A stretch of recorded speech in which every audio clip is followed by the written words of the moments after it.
고린도전서 2장 10절에서 12절 말씀 같이 읽습니다. 오직 하나님이 성령으로 이것을 우리에게 보이셨으니 성령은 모든 것 곧 하나님의 깊은 것까지도 통달하시느니라. 사람의 일을 사람의 속에 있는 영 외에 누가 알리요? 이와 같이 하나님의 일도 하나님의 영 외에는 아무도 알지 못하느니라. 우리가 세상의 영을 받지 아니하고 오직 하나님으로부터 온 영을 받았으니 이는 우리로 하여금 하나님께서 우리에게 은혜로 주신 것들을 알게 하려 하심이라. 아멘. 고린도전서 16번째 시간입니다. 모두가 그렇다고 하여 그런 것은 아니다. 예, 지금 2장 10절 이후에 나오는 말씀은 다음 주까지 아니면은 그 다음 주까지 해야 될 수도 있어요. 그러니까 좀 중요한 말씀인데 어려워요. 그래서 어려워서 제가 좀 할 거니까 여러분들이 잘 이해를 하시고, 자, 오늘은 우리가 2장의 내용들, 2장 1절부터 나오는 내용들을 한번 쭉 정리하고 나서 오늘 말씀으로 들어가 보겠습니다. 2장에서 사도 바울은 고린도 교회 성도들에게는 예수 그리스도와 그가 십자가에 못 박히신 것만을 전했다, 그렇게 이야기를 합니다. 왜냐하면 성도들이 누군가의 가르침에 설득을 당하여 믿은 것이 아니라 하나님이 믿게 하셨음을 알도록 하기 위해서 나는 예수와 십자가만 말했다, 그렇게 이야기를 해요. 사람을 설득하여 믿게 되었다면 거기서 자랑이 되는 것은 가르쳐 준 사람이죠. 저 사람이 날 잘 가르쳐서 믿게 되었어요, 그렇게 이야기를 하지만 그냥 바울은 예수와 그가 십자가에 못 박히신 것만을 전했기 때문에, 그리고 그 뒷면, 이면에는 하나님이 역사하여 믿게 하셨기 때문에 그들이 가르친 자들을 자랑하는 것은 잘못된 것이다, 그 이야기를 하고 있죠. 그래서 제가 그때 도구에는 이름이 붙어서는 안 된다, 그렇게 말씀을 드린 거잖아요. 그렇게 사람의 믿음이 하나님의 능력에 있도록 하기 위해서 예수 그리스도와 그가 십자가에 못 박히신 것만을 전했다고 한 바울이 온전한 자들에게는 하나님의 지혜를 말했다, 이렇게 이야기를 해요. 여기서 온전한 자들은 어떻게 해서든지 죽은 자 가운데서 부활에 이르려 하는 자들, 그죠? 그래서 무엇이 온전한 거냐? 날마다 죽고 주님의 다시 살리시는 은혜를 소망하는 것. 그래서 날마다 나의 죄와 허물들을 바라보고 나는 하나님이 불쌍히 여겨주셔야만 구원에 이를 수 있는 자임을 고백하는 자들, 그게 온전한 자란 말이에요. 그렇죠? 그래서 그들은 날마다 자신의 죄를 기억하면서 하나님의 은혜만을 바라는 처음 사랑에 거하는 자들. 왜 그들에게만 하나님의 지혜를 말했어요? 네, 그래야 그것 지식으로 자랑을 하지 않기 때문이죠. 그들은 그 처음 사랑에 거하는 자들인데, 그 온전한 자들에게 가르쳤다고 하는 하나님의 지혜가 뭐냐면 구약 성경 안에 비밀처럼 감추어져 있던 예수 그리스도와 그가 십자가에 못 박히신 거예요. 그러니까 온전하지 못한 자들에게는 예수 그리스도와 그가 십자가에 못 박힌 것을 직접적으로 전했다면, 온전한 자들에게는 구약 성경 안에 그 예수의 이야기가 어떻게 숨어 있었는가를 하나하나 찾아서 그걸 말씀으로 풀어줬단 말이에요. 그렇게. 그러니까 여기도 예수님이 이야기가 있지, 여기도 있지, 이렇게요. 그러니까 하나님의 지혜라니까 뭐 특별한 사람에게만 가르쳐주는 그런 돈 버는 비결 같은 게 아닙니다. 그래서 요즘에 우리나라에 로또 번호 가르쳐주는 사이트가 굉장히 많다 그래요. 그리고 돈을 되게 끌어모은다 그래요. 유료 회원들이 있거든요. 회원 가입을 하고 돈을 얼마를 내면 매주마다 번호를 몇 개를 줘요. 그래서 그거를 막 하면은 당첨이 이번 주에는 우리 사이트에서 당첨이 몇 명이 됐습니다, 이렇게 나온다고. 그럼 왜 그러겠어요? 한 사이트에 회원 수가 몇십만 명씩 되는데 그 사람들이 그 중에 하나 안 나오겠냐고. 그런 거죠. 그래서 막 유료 회원이 되면 더 좋은 번호를 받는다고. 그래서 속아서 그냥 그렇게 돈도 쓰고 그러는데 지금 바울이 온전한 자들에게 뭔가 특별한 지혜를 가르쳐 준 게 아니에요. 뭔가 특별한 어떤 것을 가르쳐 준 게 아니라 똑같이 그리스도와 그가 십자가에 못 박히신 거를 그냥 구약을 통해서 그걸 설명해 준 것일 뿐이에요. 그러면서 거기에 덧붙여서 그 지혜, 곧 구약에 감추어져 있던 예수 그리스도의 십자가와 죽음에 대한 이야기는 이 세대 통치자가 뭐라고 했어요? 말씀을 가르치는 자라고 그랬죠? 이 세대 통치자들이 한 사람도 알지 못했다.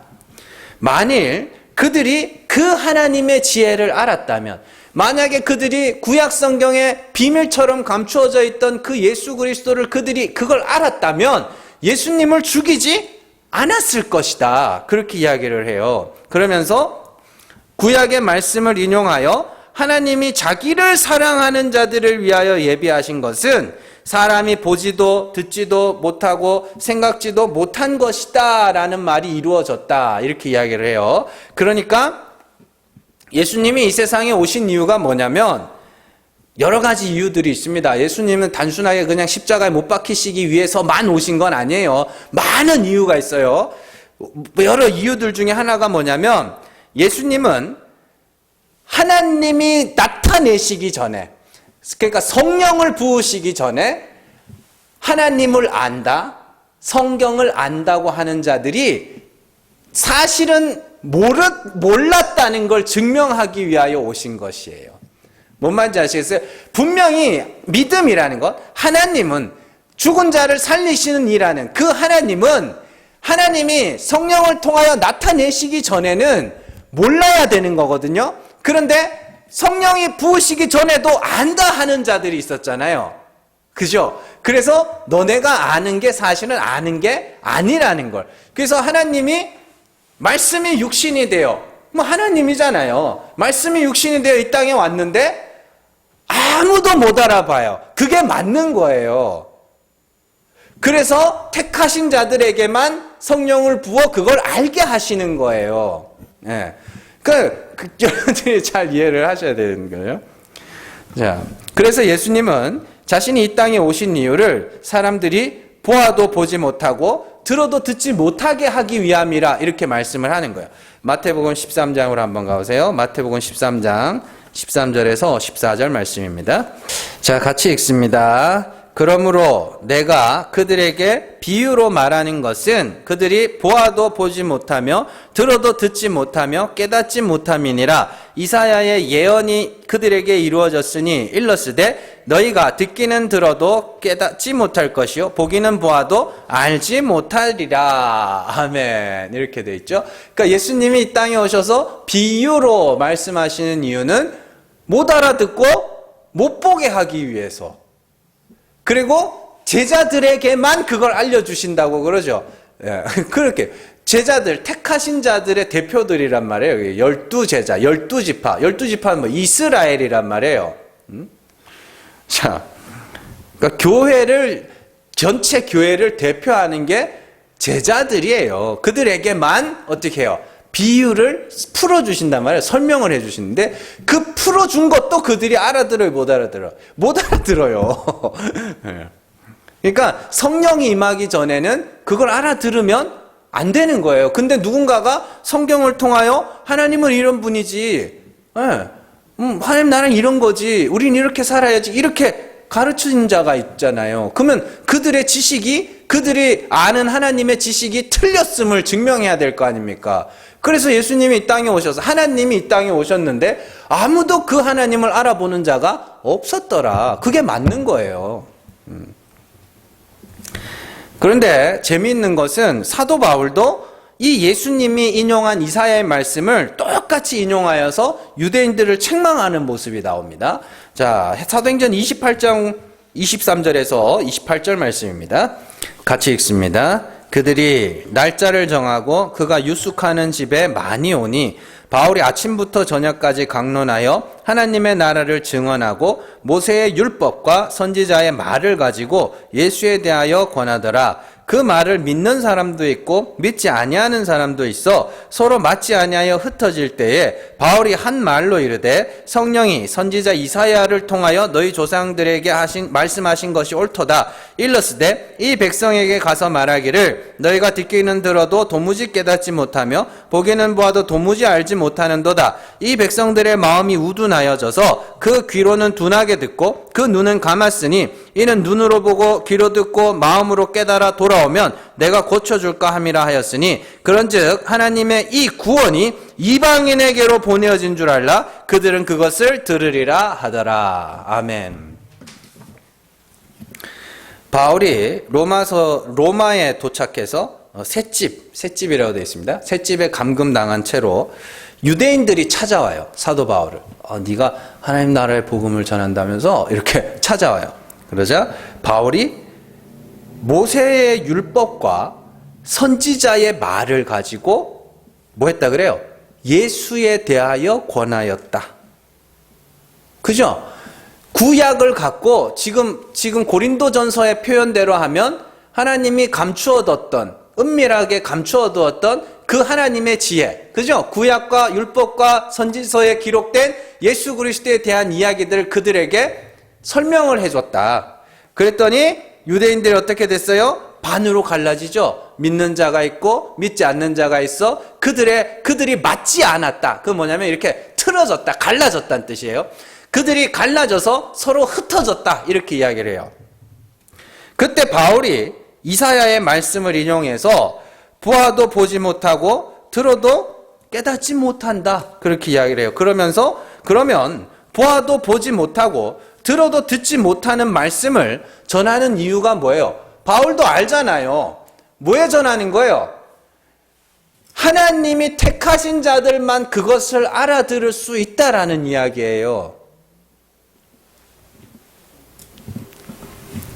자, 예를 들어서 우리가 야고보서의 말씀을 공부하면서 이웃을 자기 몸처럼 사랑하는 것이 최고의 계명이라는 말씀을 배웠습니다.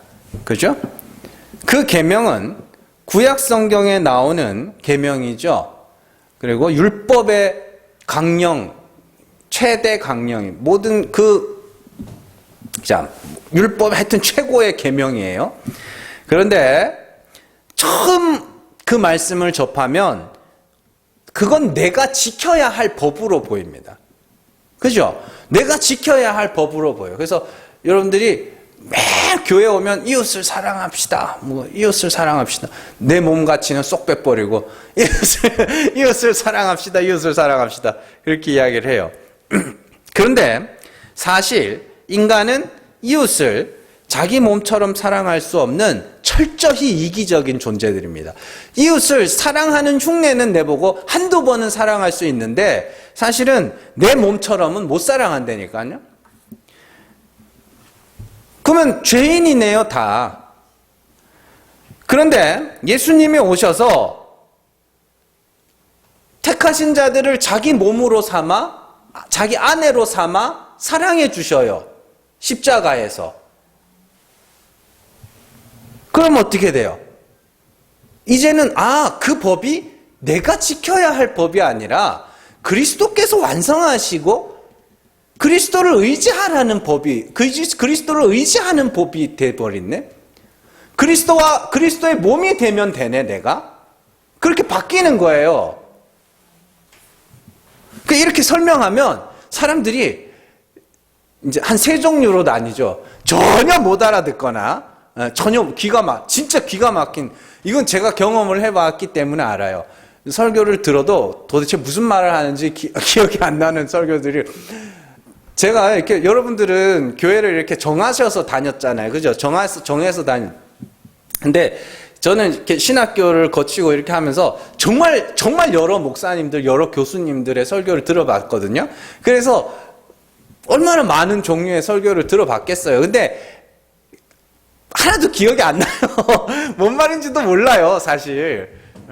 근데 그렇게 기가 막혔거나, 두 번째는 뭐냐면 저게 뭔 개소리야 이렇게 듣는. 아니 성경에 기록된 대로 봐야지. 목사님들이 제일 잘하는 말 중에 하나입니다. 성경에 기록된 대로 봐야지. 이웃을 내 몸처럼 사랑하라 그랬으면 이웃을 내 몸처럼 사랑해야지. 실컷 그렇게 가르쳐 놓고는 지는 그렇게 못해요. 못하면서 그렇게 시킨다니까요. 그리고 개 중에 한 부류는 그게 그거였어 이렇게 그랬어 그러면 내가 그리스도와 함께 십자가에 죽으면 되는 거네 이렇게 받는 거예요. 그게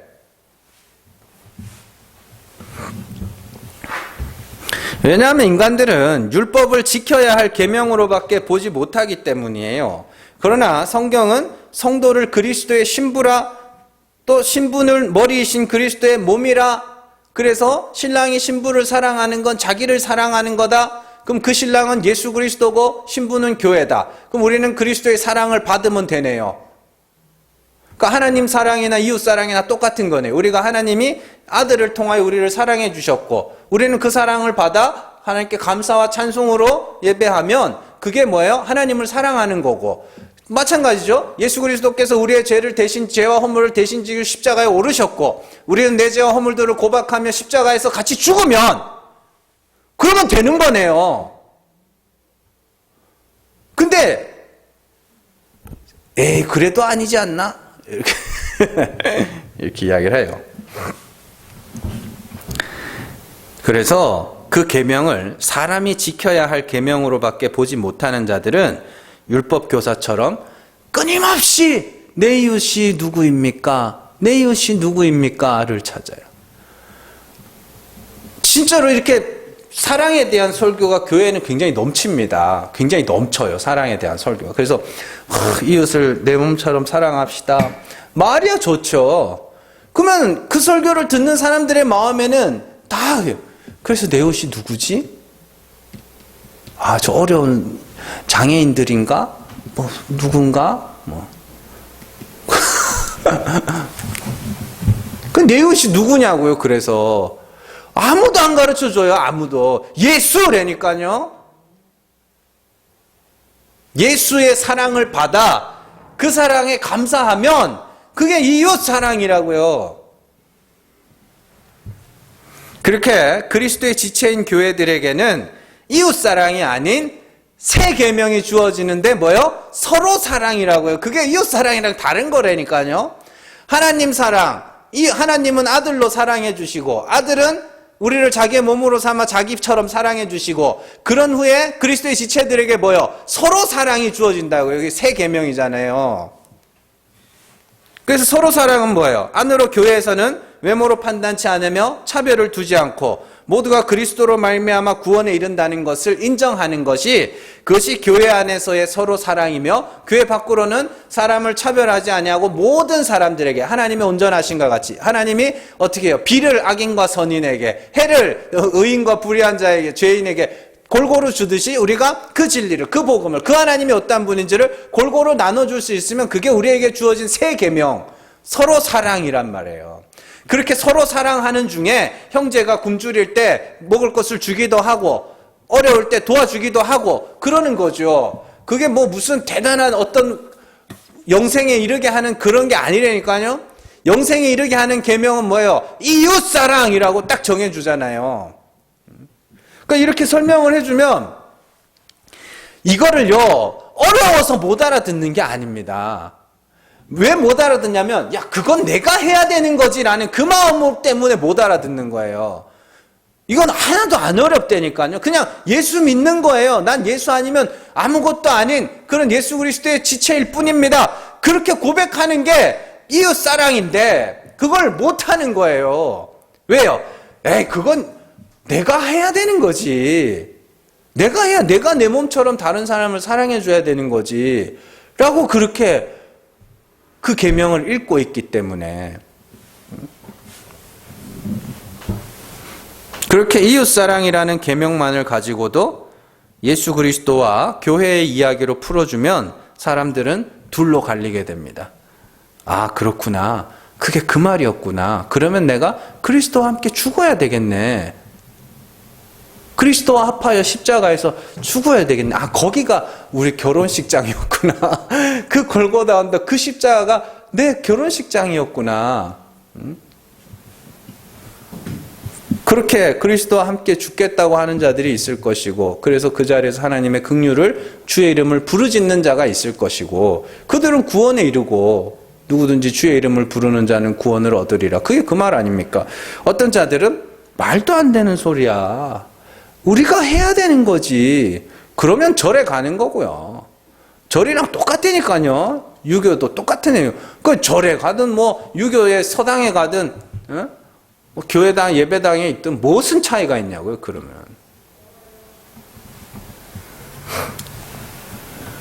비슷한 예로 성경에는 불임 여성들이 꽤나 많이 등장합니다. 특히 믿음의 조상 아브라함으로부터 시작해서 이삭, 야곱에 이르기까지 불임 여성들이 연속적으로 등장하죠. 그렇죠?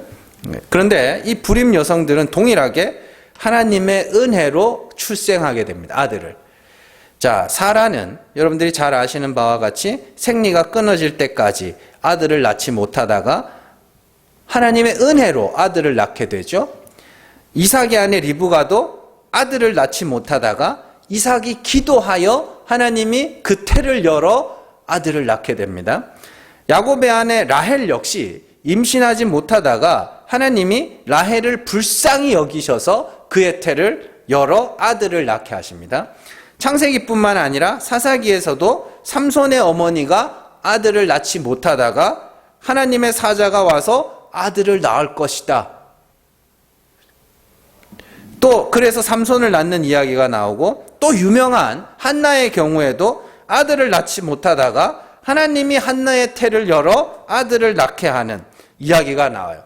계속 나오네요. 불임 여성들이. 왜 이렇게 많이 나올까요? 성경에서 불임 여성이 아들을 낳는 이야기는 대부분 그런 말씀들을 보면서 뭘 강조하냐면, 우리가 간절한 마음으로 하나님 앞에 기도하면 들어주신다, 뭐 이런 교훈을 찾는다고요. 그죠? 그래서 뭐 마음이, 심정이 통하는 기도 뭐 이러면서, 심정이 통한다는 게 뭔지도 모르고 그냥 심정이 통한다니까 한글로 써놓으니까 그게 그 말인 줄 알고 그냥 하나님하고 통해야 된다고. 그럼 도대체 얼마나 해야 통하는 거예요, 그거? 그런 거죠. 그래서 뭐 그러면은 뭐요, 리브가가 아들 낳을 때는 이삭이 기도하거든요. 이삭이 기도해서 하나님이 태를 열어 리브가 아이를 놓거든요. 그러면 이제 또 그런 말씀도, 남편이 열심히 기도해야 아내가 아이를 낳는다고. 그런데 그러니까 지금 인간들이 그런 말씀들을 보면서도 뭐만 보고 있어요? 사람만 보고 있잖아요. 사람이 뭘 해서 하나님이 이렇게 해줬다, 그렇게밖에 못 본다고요. 그러나 그 불임 여성들이 아들을 낳는 이야기는 여자의 후손에 대한 이야기예요. 불임이라는 것, 아들을 낳지 못한다는 건 남자의 씨가 아무 효력이 없다는 거 아닙니까? 그잖아요. 그런데 그렇게 남자의 씨가 아무 효력도 발하지 못하는 중에 하나님이 아들을 낳게 함으로, 그러면 그 후손은 누구의? 하나님의 아들인데 눈으로 보기엔 누가 낳은 거예요? 여자가 낳은 거죠. 그래서 이 땅에 있는 모든 인간들은 남자의 후손인데, 불임 여성들을 통하여 하나님의 아들을 낳게 하심으로 여자의 후손에 대한 이야기를 해나가고 있는 거예요. 그래서 불임 여성들의 이야기가 성경에 자꾸 나오는 이유는 하나님이 하와에게 약속하신 여자의 후손을, 장차 오실 여자의 후손, 처녀로부터, 동정녀로부터 성령으로 잉태하신 예수 그리스도의 모형들이에요. 다 그 사람들이. 그래서 그 과정에서 불임 여성들이나 그 남편들이 하나님께 기도했던 것은, 기도하는 장면이 나오는 이유는 그 아들이 하나님의 은혜로 주신 아들이라는 걸 증명하는 거예요. 그 사람들의 기도가 특별한 능력이 있어서 그 사람들의 기도를 본받아서 나도 기도하면 내 소원 성취를 해준다는 그런 이야기를 하려는 게 아니라, 불임 여성들이 아들을 낳는 과정에서 기도의 이야기가 나오는 것은 그 아들은 하나님이 은혜로 주신 아들이다, 그거를 설명하기 위한 거예요. 그래서 막 그런 말씀들을 보면서 서원하면 들어준다. 하나님을 위해서 바치면 들어준다. 뭐 그러는데 아닙니다. 그래서 불임 여성들이 낳는 아들은 예수 그리스도의 모습을 다 담고 있어요. 하나씩 하나씩. 여러분들 잘 아시는 이삭은 번제할 나무를 지고 예루살렘 산으로 올라가는 예수 그리스도의 모습을 나타내고, 요셉 같은 사람도 어떻게 해요? 이스라엘 백성들의 머리가 돼요. 해골을 메고 올라가잖아요. 머리가 되어 그들을 가나안 땅으로 인도해가는 그리스도의 모습을 나타내는 것이고, 또 굶주린 자, 기근 중에 있는 자들에게 생명의 양식을 나누어 주는 그리스도의 모습이기도 하고요. 특히 그 중에 제가 볼 때는 예수님의 모습을 제일 많이 담고 있는 게 삼손이에요. 삼손은 태어날 때부터 수태고지를 받잖아요. 아들을 낳지 못하는 여자에게 하나님의 사자가 찾아와서, 그 하나님의 사자 이름이 뭐라 그래요? 기묘자라 그래요. 기묘자가 뭔지 아세요? 비밀이야예요. 그래서 삼손의 아버지가 마노아인데 그 천사 하나님의 사자한테 그래요. 이름 좀 가르쳐 주세요. 그래요. 다음 주 수요일 날 배울 건데 이름 좀 가르쳐 주세요. 그래요. 그러자 하나님의 사자가 기묘자야, 난 기묘자야. 이게 뭐냐면 안 가르쳐 주지. 그런 이야기라니까요. 뭘 기묘자 이사야에 가면 기묘자라 보살. 그게 누가 예수 그리스도예요. 왜요? 구약에서부터 감추어져 있던 비밀이던 그분이었다는 소리예요. 그 막 노래도 있잖아요. 그 옛날에 찬양 중에도 그죠? 기묘라 모사라 막 그러면서 근데 뭔지도 모르고 막 하는 거예요, 그냥. 그래서 삼손은 태어날 때부터 예수 그리스도를 굉장히 많이 닮았어요. 많이 닮아 있고, 그리고 삼손이 굉장한 남봉꾼으로 묘사가 돼 있잖아요. 아닙니다. 삼손은요, 21세기 윤리적 관점으로 볼 때, 남봉꾼, 이 여자 찝쩍, 저 여자 찝쩍 하는, 뭐, 이 여자한테 갔다가 저 여자한테 갔다가 뭐, 여자도 여러 명 만나고 뭐, 결혼하려고 그러면 맨날 차이고 막 그런단 말이에요.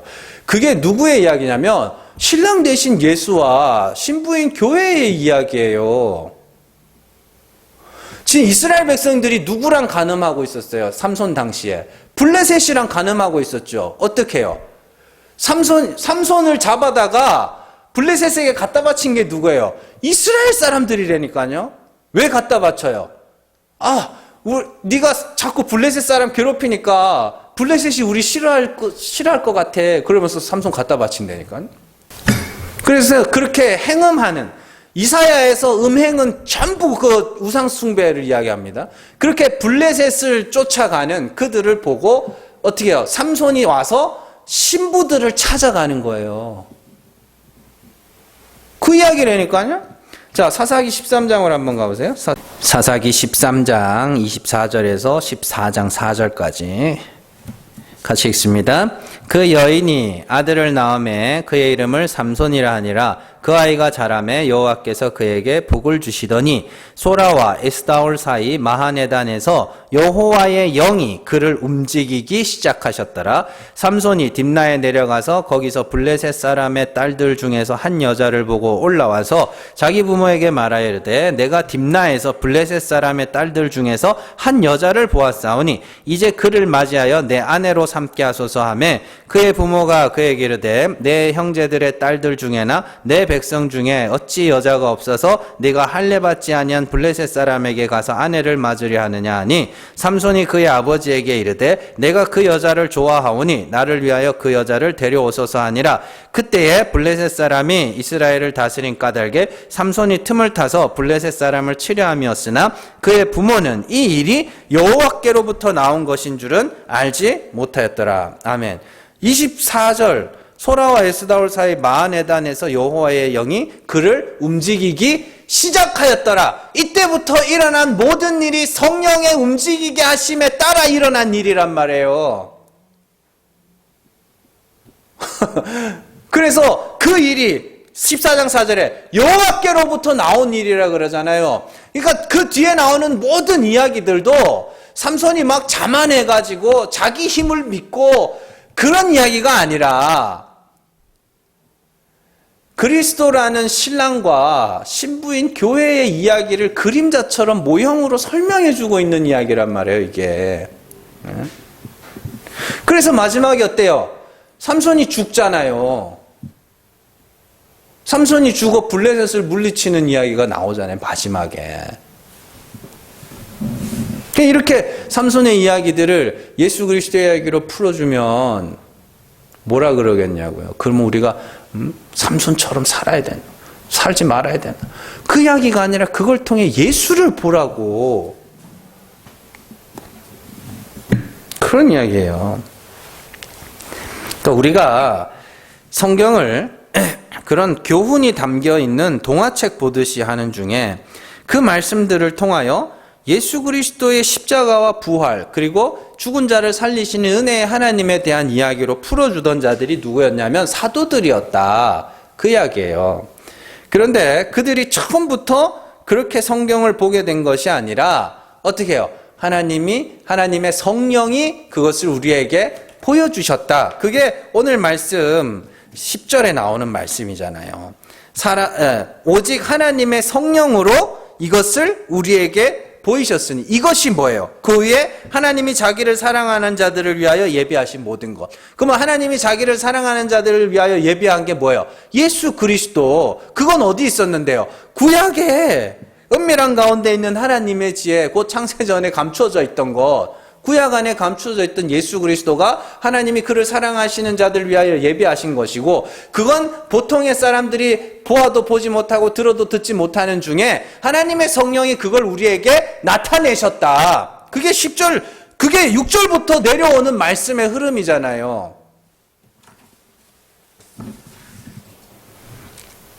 그래요. 그래서 10절의 내용을 살펴보면 바울은 온전한 자들에게는 하나님의 지혜를 말하였고, 그 지혜는 구약 성경에 감추어져 있던 예수 그리스도와 그가 십자가에서 죽으시고 부활하시는 이야기라고 말하잖아요. 그런 후에 세상의 말씀을 가르치는 통치자들은 절대 그 지혜를 알아보지 못하였지만 하나님이 성령을 통해 우리에게 그것을 아포크립토 돼 있던 것을 아포칼립토 벗겨주셨다.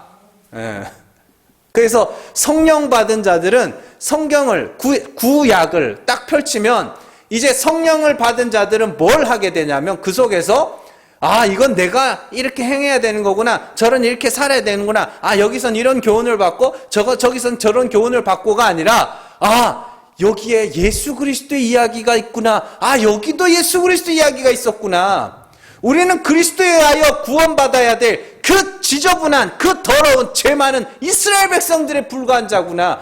그렇게 가는 거예요. 그러니까 우리 권사님이 옛날에 그런 말씀 하셨어요. 저런 설교는 나도 하겠다고. 어떤 목사님 저런 설교는 나도 한다고. 설교는 쉬운 거 아니에요. 그렇게 쉬우면 안 되는 거예요. 그러면서 왜냐하면 성령은 하나님의 깊은 것까지도 통달하시기 때문에, 통달이 뭐예요? 모든 걸 통달하고 꿰뚫고 이게 아니라 조사하다, 발견하다예요. 성령이 구약 성경에서 그 예수 그리스도, 하나님의 지혜인 그리스도와 십자가가 구약 성경에 숨어 있는데 성경이 그것을 발견하게 한다는 소리예요. 통달한다는, 이상하게 번역을 해놔가지고.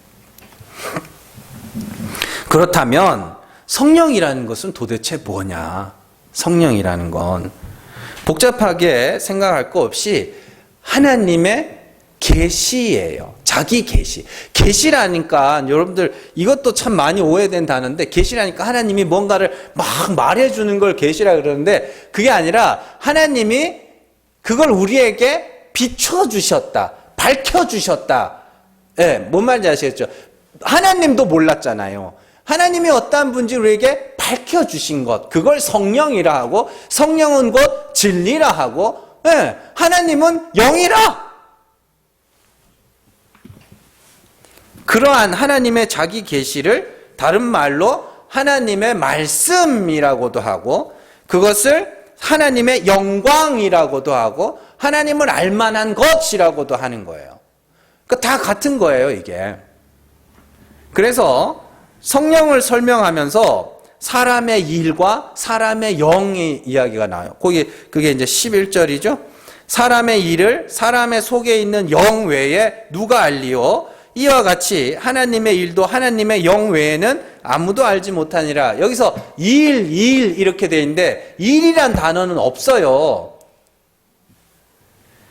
사람에 대한 것은 사람의 속에 있는 영 외에 누가 알려? 이게 뭐냐면, 자, 그 사람의 속에 있는 거 있잖아요. 아니, 사람의 속에 있는 게 아니라 그 사람은 나타난 것이 있고 보이지 않는 그런 숨은 의도 같은 것들이 있잖아요.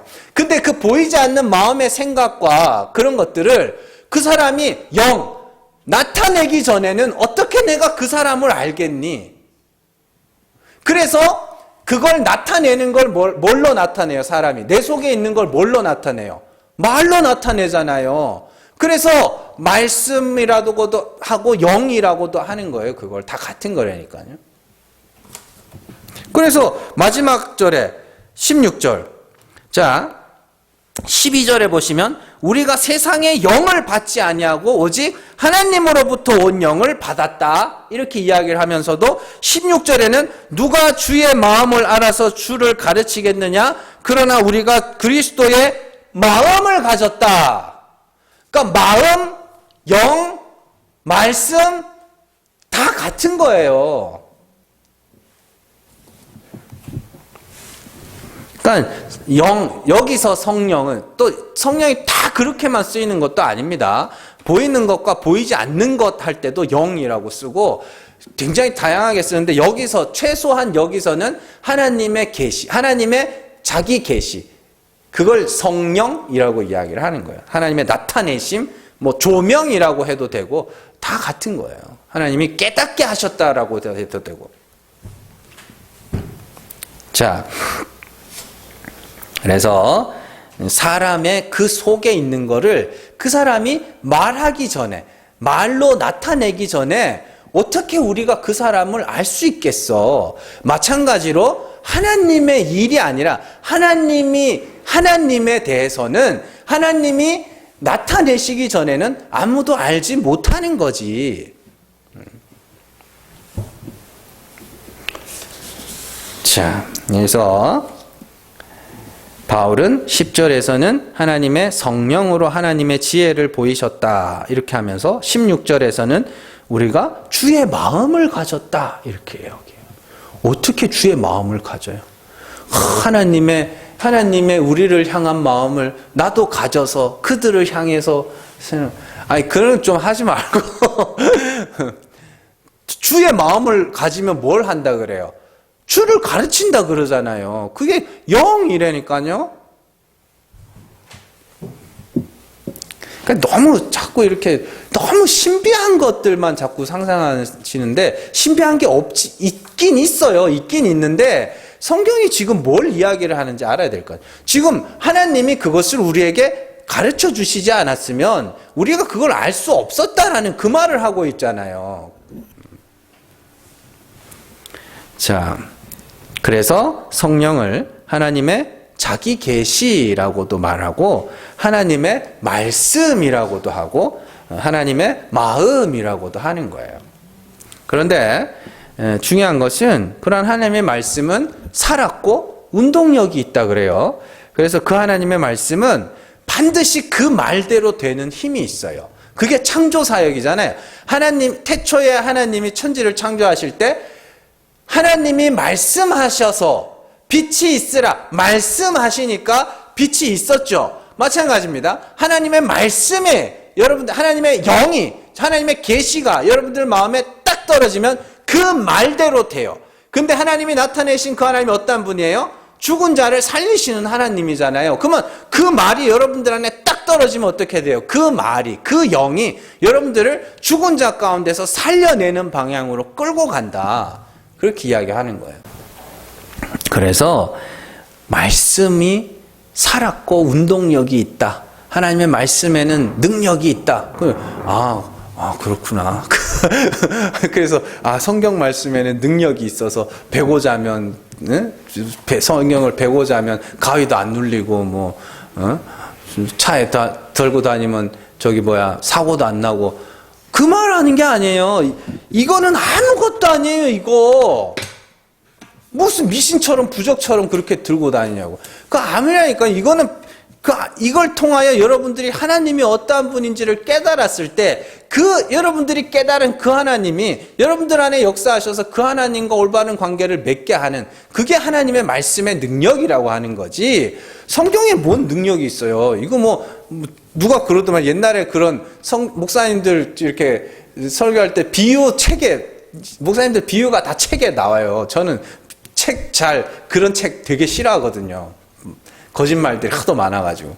그래서 그런 비유책 같은 데 보면은 전쟁에 나갔는데 요만한 포켓 성경 이렇게 있었는데 총알이 거기에 박혀 있었다고. 그래서 하나님의 말씀에 능력이 있다. 무슨 그런 능력이요. 그런 능력 아닙니다.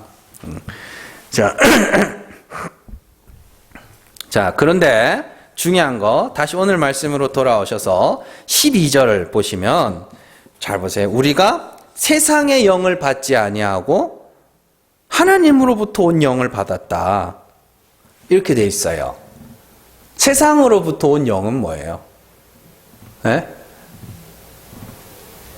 세상에서 이상한 영을 이렇게 구름 같은 안개 같은 형체는 없지만 뭔가 있긴 있는 그런 시커먼 것들이 이렇게 와서 그냥 이래가지고 이렇게 다니는 게 세상으로부터 온 영이에요.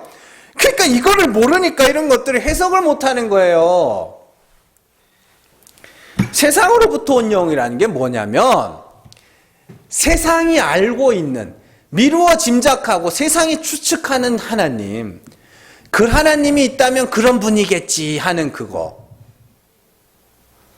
그거요. 그게 세상으로부터 온 영이에요. 세상 사람들이 알고, 세상 사람들이 그렇게 말하고, 세상 사람들이 그렇게 가르치고 있는 그 하나님, 그게 세상으로부터 온 영. 우리는 하나님으로부터 온 영, 하나님이 친히 그리스도를 통하여 우리에게 나타내신 그 하나님. 그래서 세상으로부터 온 영을 받지 않고 우리는 하나님으로부터 온 영을 받았어. 그래서 세상으로부터 온 영은 시커멓게 해가지고 사람을 이상하게 만들고, 그 하나님으로부터 온 영을 받으면 환하게 돼서 이렇게 다닌다고.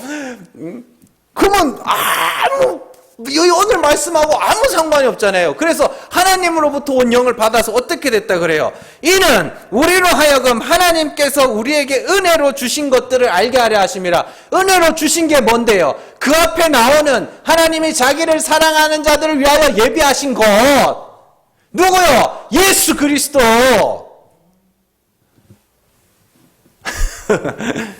당연하죠. 세상으로부터 온 영은 성경을 보면서 그걸 법으로밖에 못 보거든요. 거기서 인간들에게서 어떤 교훈을 받는 것으로밖에 못 보거든요. 그런데 우리는 이제 하나님으로부터 온 영을 받았으니 그 영이 우리의 눈을 열어 거기서 하나님이 은혜로 우리에게 주신 예수 그리스도. 왜 것들이라 그래요? 그러면 예수 그리스도를 모형하는 것들이 많이 있으니까, 그 모든 것들이 다 예수 그리스도를 나타내고 있으니까, 율법의 계명부터 제사, 성전, 이스라엘 역사에 등장하는 많은 인물들, 선지서에 등장하는 그 수많은 말씀, 시편과 잠언의 말씀에 나오는 내용들, 그 모든 것들이 그리스도를 예표하고 있는 것으로 보이니까 그걸 은혜로 주신 것들을 알게 하려 함이라. 태어나서 한 번도 아버지를 못 본 아들에게 그 아버지의 조각조각들을 가르쳐 주는 거예요. 한 번도 그 아버지를 못 봤어요. 애가 태어나서 한 번도 그 아버지를 못 본 자들에게 엄마가 그 아버지가 어떠한 분인지를 조각조각 막 찢어진 사진을 하나하나 보여주는 거예요. 그래서 그 아들이 한 번도 보지 못한 그 아버지의 발도 보고, 그 옷도 보고, 손도 보고, 조각조각 보는 거예요. 그러다가 진짜를 봤어요. 진짜 그 아버지를 만났어. 그래서 진짜 그 아버지를 보고 그 사진을 봤더니, 야, 이게 우리 아버지 발이었구나. 아, 이게 우리 아버지 손이었구나. 구약이라는 건 그런 거예요. 예수 그리스도, 우리의 신랑이고, 우리의 신랑 대신 예수 그리스도의 그 모습을 조각 뿌려놓은 거예요, 거기에. 그래서 진짜 그 예수를 보고 나서 구약을 봤더니, 아, 이게 그리스도의 이런 모습이었구나. 아, 이게 그리스도의 이런 모습이었구나. 그렇게 보이는 거예요. 그러니까 어떻게 성경을 읽으면서 그리스도를 보고 그리스도께서 나타내신 하나님을 알았고, 그런 다음에 그 성경을 보는데 어떻게 딴소리를 하겠냐고요. 뭘 봐도 예수지. 응? 여러분들, 오늘 말씀에서 잘 보시면 세상으로부터 온 영이라 그러죠. 그건 세상 사람 모두가 하나님을 그렇게 알고 있다는 뜻이에요.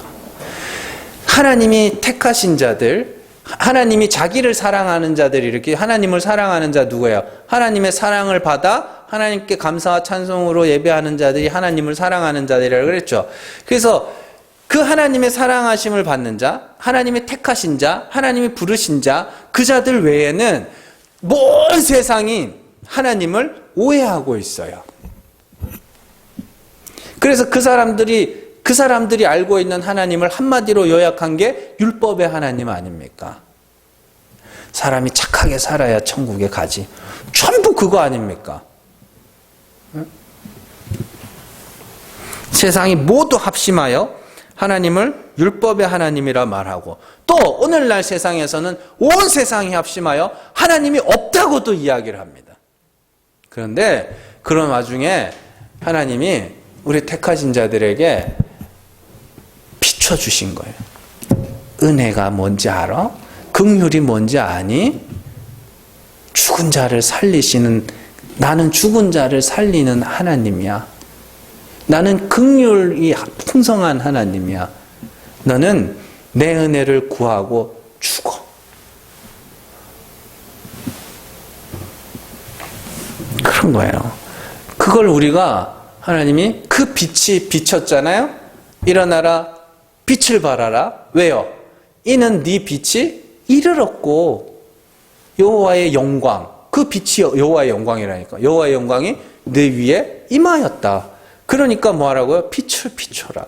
이렇게. 그러니까 우리가 그 하나님이 은혜의 하나님이시며 그 은혜라는 게 뭔지를 말해주고, 그렇게 사는 게 빛을 비추는 성도들이에요. 세상이 모두가 하나님이 살아있다면 그 하나님은 율법의 하나님일 거야 라고 말하고, 또 온 세상이 하나님이 없다라고 말해도 우리는 하나님은 은혜의 하나님이시며 죽은 것을 살리시는 그 은혜와 긍휼의 하나님이신 것을 말하면서 사는 거예요. 그것이 우리의 사명입니다. 잘 기억하시고, 세상으로부터 온 영, 하나님으로부터 온 영, 하나님으로부터 온 영을 열심히 비추세요. 그 빛을 열심히 비추세요. 그럼 열심히 비추면 어떤 일이 생길까요? 아무 일도 안 생길 수 있어요. 마지막 때가 가까울수록 그 빛은 점점점 약해져 가요. 그래서 계시록의 그 등불, 그 끄는 게 대접이거든요. 대접을 부어버려, 기름 담는 그 대접이거든요. 부어서 불이 꺼지면 끝이에요. 그러나 마지막까지, 마지막 남은 찬송 있죠? 꺼져가는 등불 끄지 않는, 그 꺼져가는 등불이 성전 등불이란 말이에요. 교회. 그 등불은 7 교회, 우리잖아요. 그 등불의 역할은 뭐예요? 빛을 비추는 거. 아무도 안 들어도 꺼져가는 등불, 그 마지막 하나가 꺼져갈 때까지 하나님은 절대로 하나님이 끄시진 않는다. 그러니까 너희가 뭐예요? 끝까지 비춰라. 이렇게 이야기하는 거예요. 믿든지 안 믿든지, 듣든지 안 듣든지 상관없어요. 하나님은 우리에게 자기를 나타내 주신 하나님은 죽은 자를 살리시는 은혜의 하나님입니다. 그 하나님을 믿고 그리스도와 함께 죽고, 그리고 그 하나님이 어떠한 분인지를, 그 빛을 세상에게 끝까지 비추세요. 기도하겠습니다.